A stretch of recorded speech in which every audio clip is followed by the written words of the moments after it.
you guys just stop like that. Just like, you guys are done. Well, I recently, I had to put my cat to sleep.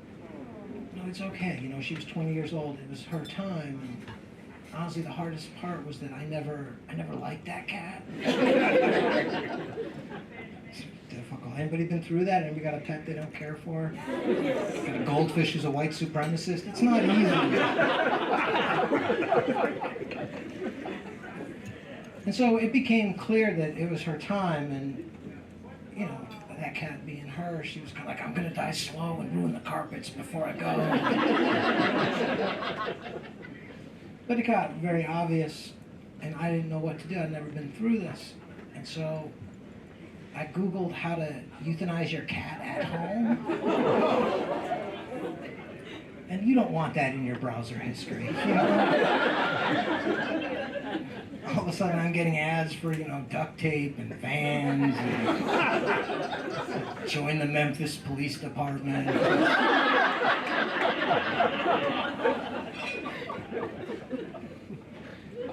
And so finally I realized I live here in Burbank, so I'll just take the cat to the Burbank Animal Shelter. That's where we got the cat in the first place, so kind of their problem.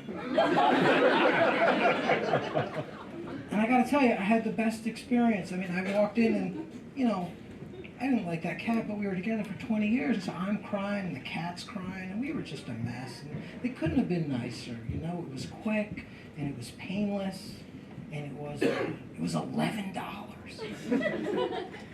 Come on, that is an amazing deal. $11? You can't get a beer for $11 anymore. Like, I didn't have a Groupon or anything. It's just the everyday.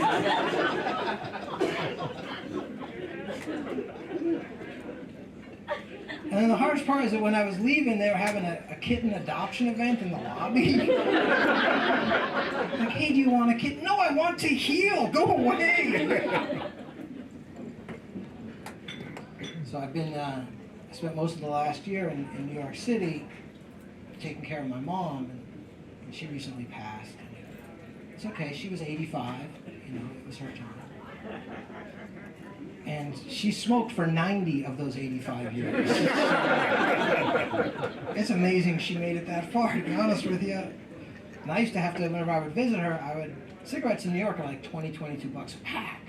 So I would have to bring her cheap California cigarettes. And I know my mom loved me, but she'd give me a hug, and then 2 seconds later, hey, did you bring the smokes? I'm like, yeah, Mom, I got yours. Oh, you're the best son in the world. Am I? I'm not feeling that. There's a lot of contradiction.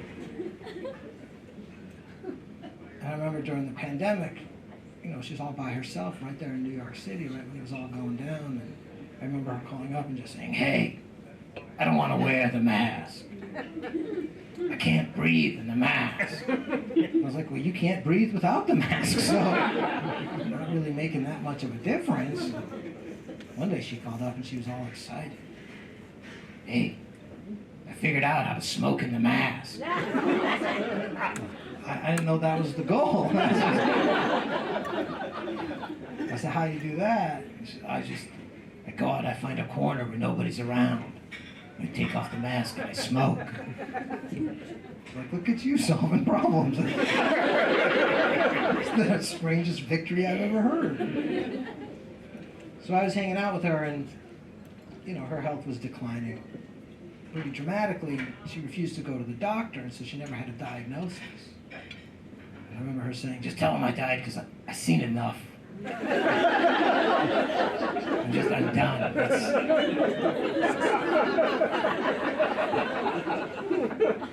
And, you know, her mind was done before her body was. And it was really difficult, and, you know, she wanted to go. It was time. And at one point, she asked me to help her take her own life. And I said, Mom, listen, you know, I've been bringing you cigarettes for 30 years. You know, I feel like I've done my part here.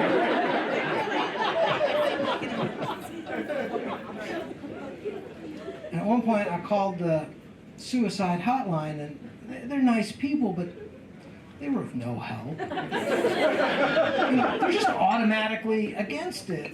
You know, so I ask a couple of how-to questions. Now I'm the asshole.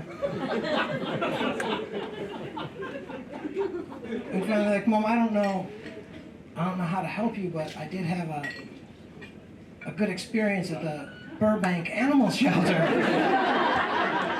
I mean, it was quick, it was painless, it was $11. It seems like a good deal. So, all right, well, thank you guys very much. I'm Dave. I appreciate you.